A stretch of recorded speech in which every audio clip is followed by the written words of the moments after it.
In the previous video, I mentioned that for the next few classes, we will be studying the topic of database development, and within that, we will be studying it as two sort of subtopics. One is called data modeling, and the other one is called database design.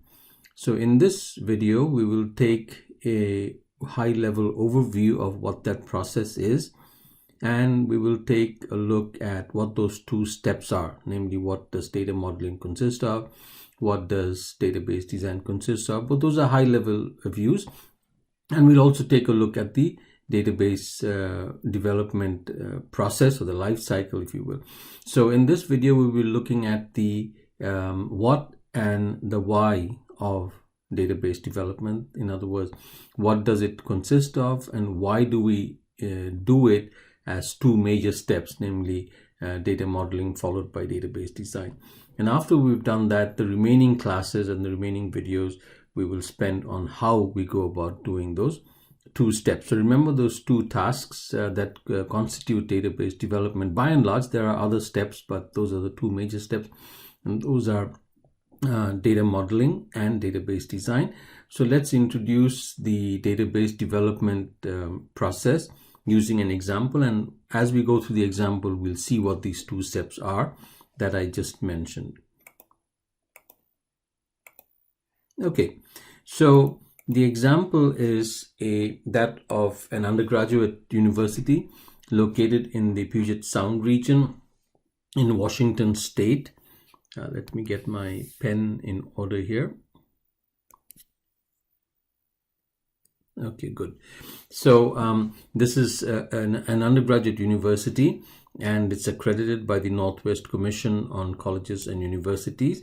And for our purposes here, for our database development, the important facts are the following: that this university is made up of 5 colleges. Okay, so you have the College of Business, the College of Social Sciences and Humanities, the College of Performing Arts, College of Science and Technology, and so forth. And also, here is the main activity that is our focus here for this tutorial. That is, we want to build a database that will be used by this university's mentor program. Okay, so it will be used for certain types of activities, and I think you can guess what a mentor program would involve. So it certainly involves the students, because it's meant to help the students, or meant to mentor the students. And what this university is doing is that it recruits business professionals from the local area who act as mentors for these students. And these mentors are unpaid volunteers who work with the students and the students' advisors, the academic advisors, to help them along with developing a plan of study, maybe perhaps connect them with employment or internment opportunities and so forth. I think you all have an idea of what mentorship might involve in the case of undergraduate students. So this is the setting. So if we try to imagine what is it that we are trying to do in detail, you saw from the previous picture, that in the previous narrative, that what we are trying to do is develop a database.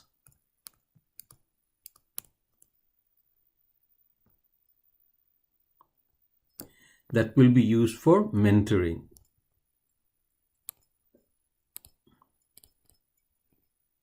Okay, so it doesn't, for now, for our discussion now, it doesn't matter what exactly the database will end up looking like. But by now you know that it will be a relational database, so it will consist of a collection of relations. Now, it doesn't matter exactly what relations there are, but we do know that we will ultimately end up with a collection of relations. Maybe there will be 4 relations, maybe there will be 5, maybe there will be 6. That doesn't matter, but it will be a collection of relations. Furthermore, these relations will have connections among them. Okay, maybe this one will be connected to this, this third will be connected here. I'm just making up these relations, these connections, but the bottom line is these relations will be connected to one another. Otherwise, you don't have a database. A database, by now you know, is a collection of related relations, the relations that are connected to one another through foreign keys. So now if you look at this picture, you can see there's a lot of detail that one has to work out. You have to first decide how many tables, how many relations do you need. I have just drawn 5 over here, so why 5, why not 6, why not 4? So somebody has to decide how many relations we need, what those relations actually will be, okay? And then within each relation, I hope you can guess that we have to give each relation a name. We have to decide how many attributes each relation should have, what the primary key should be, what the foreign key should be, whether an attribute should be integer, whether an attribute should be real, whether it should be date. So there's a whole lot of detail that has to be worked out for a database like this, okay? And then, of course, you have the end users. At the very least, you will have the advisors. You have the undergraduate students.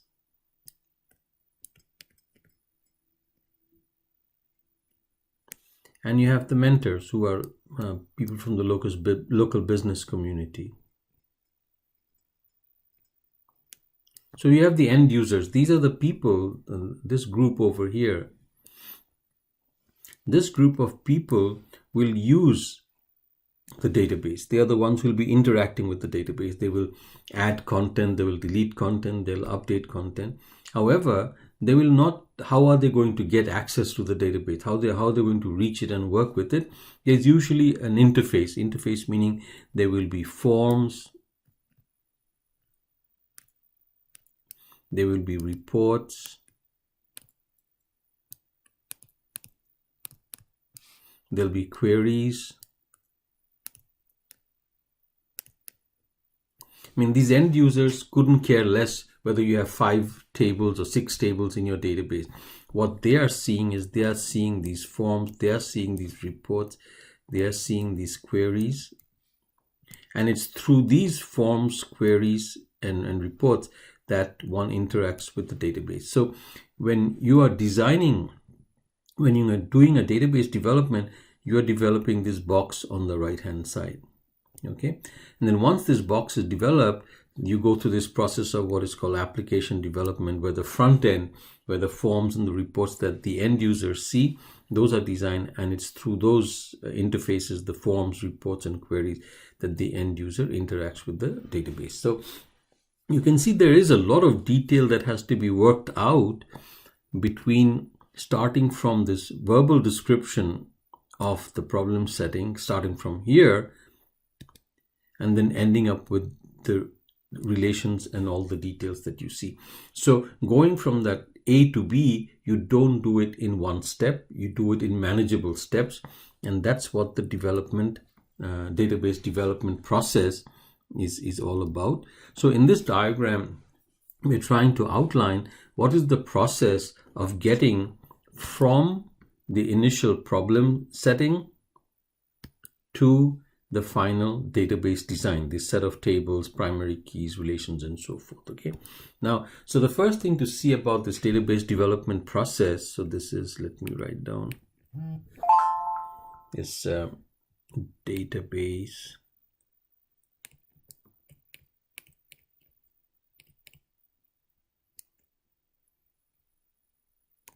development process. Okay.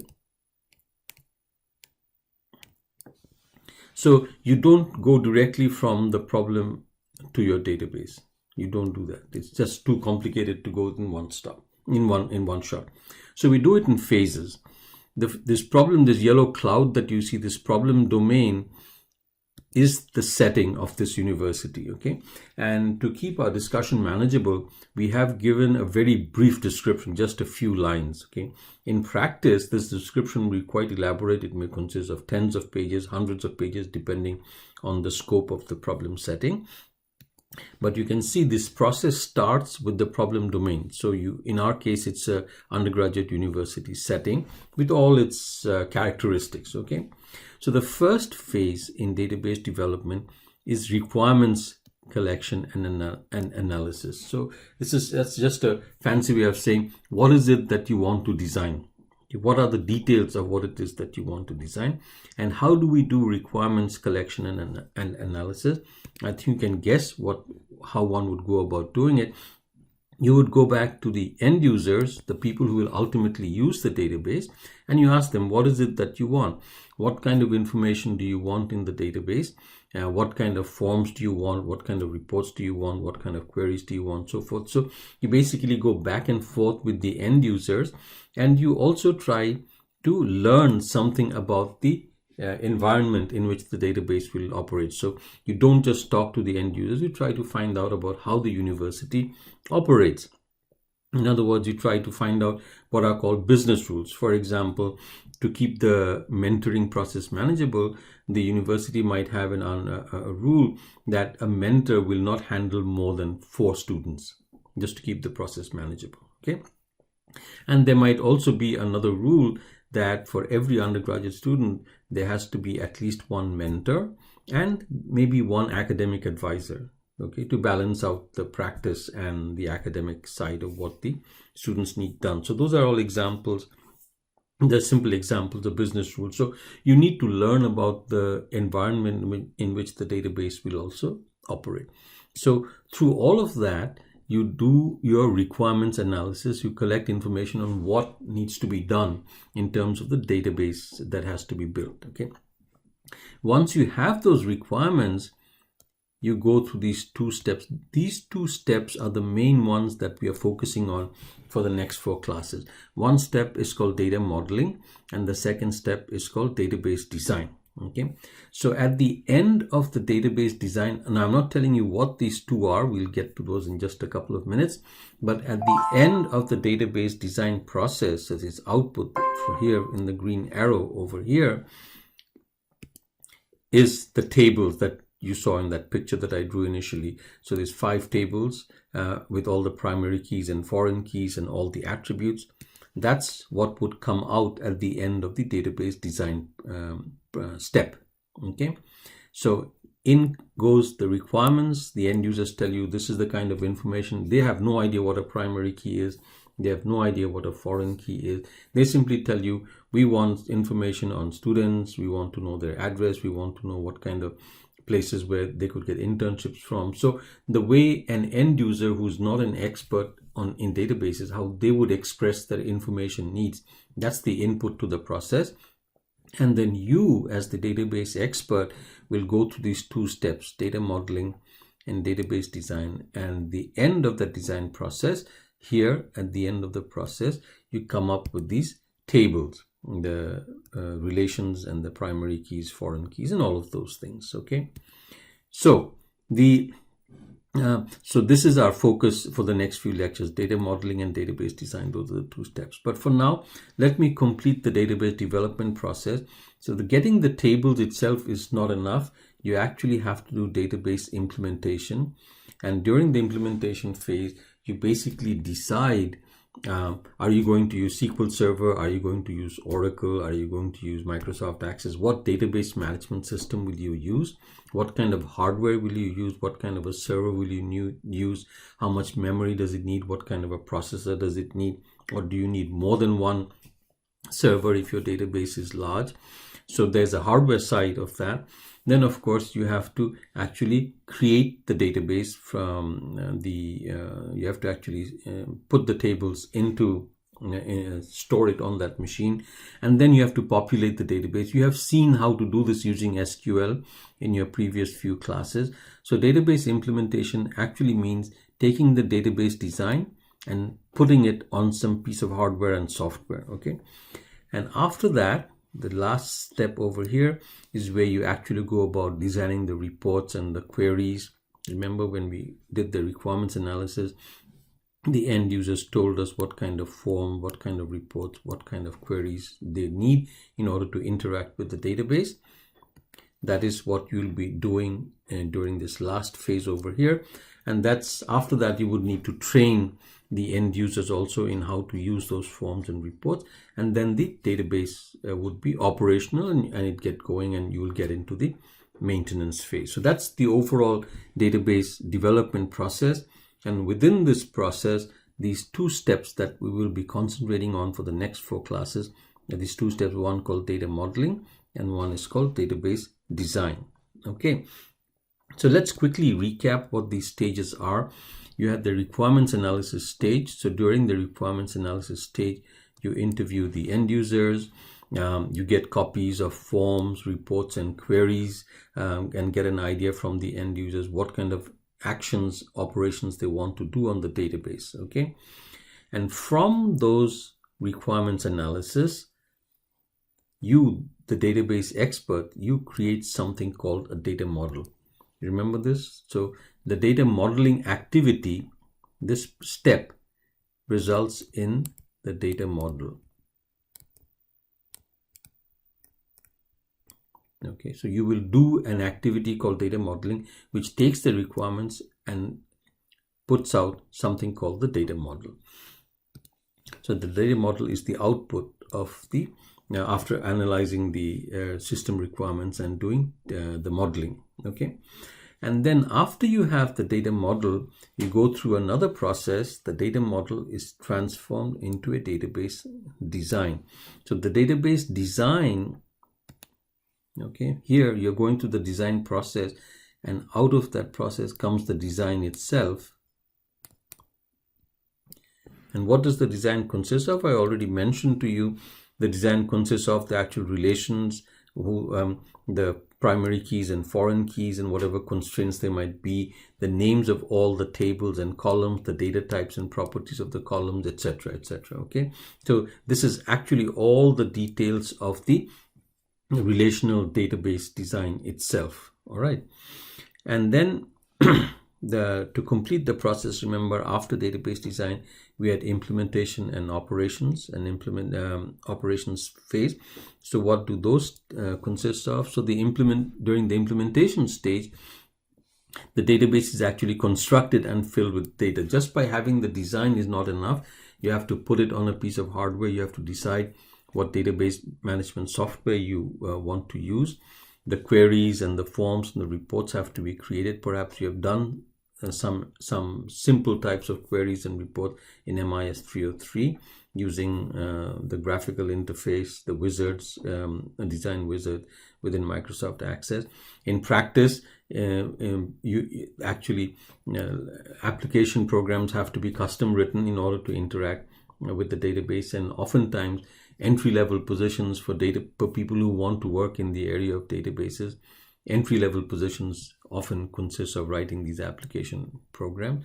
Then there's a lot of testing that has to be done, training of end users, and at the end of it all, the database becomes operational and it's released for you. So this is basically the life cycle, starting from the problem setting. You collect the requirements. From it, you go through these 2 steps, which is our main focus for the next 4 classes. That's it's database development. Those 2 steps, namely data modeling and database design, which is followed by database implementation and operations. We will not spend time on these last 2 steps over here. Okay, so let me not spend too much time on the implementation stage over here, but just give you an example of, I haven't yet told you. So when we looked at the original diagram, I told you what the database design looks like. I think we had seen, let me see here. I told you that in this phase, the output of database design actually consists of the collection of relations. That you have these 5 relations. You have the primary keys, the foreign keys, the attributes, the data types of each of the attributes. All this entire design is what we mean by the database design. That's the output of the database design process. I kept saying data modeling, but I didn't tell you what it actually looks like. What does a data model actually look like? Okay, so here, this diagram that you see, a data model actually is represented as a picture. Okay, And this is an example of a data model, and its technical term is an ER data model. ER stands for entity relationship. That's what E and R stand for. And so a data model will end up being drawn as a picture. The one thing that you see about this picture is that it is not specific to any particular software. So there's nothing specific to SQL Server, there's nothing specific to Microsoft Access, there is nothing specific to Oracle in this, okay? So basically your end users came to you and told you what the information needs are, and from that you decided or you determined. We haven't discussed the how one goes about doing this, but I'm just telling you at the end of the data modeling process. So when you engage in data modeling, the output of data modeling is something called a data model that is represented graphically as something called an entity relationship model.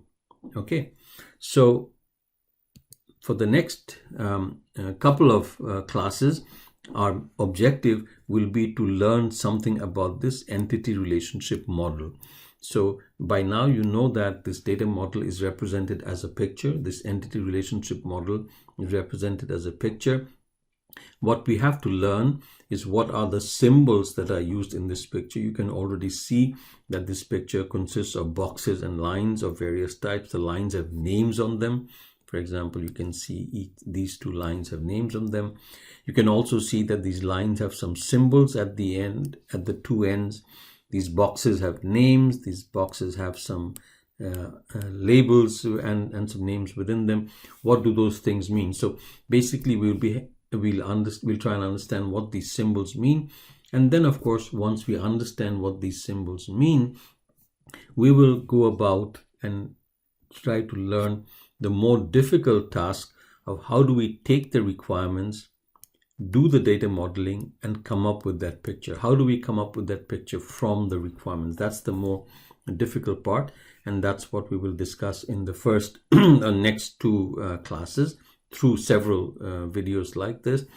And then after we are done with data modeling, the last two classes in this segment, we will discuss how to take the data model and convert it to a database design, which actually consists of a collection of relations. So once again, to recap, the major topic that we are about to embark on is something called database development, and we are going to study it as a collection of two tasks. One is called data modeling and the other is called database design.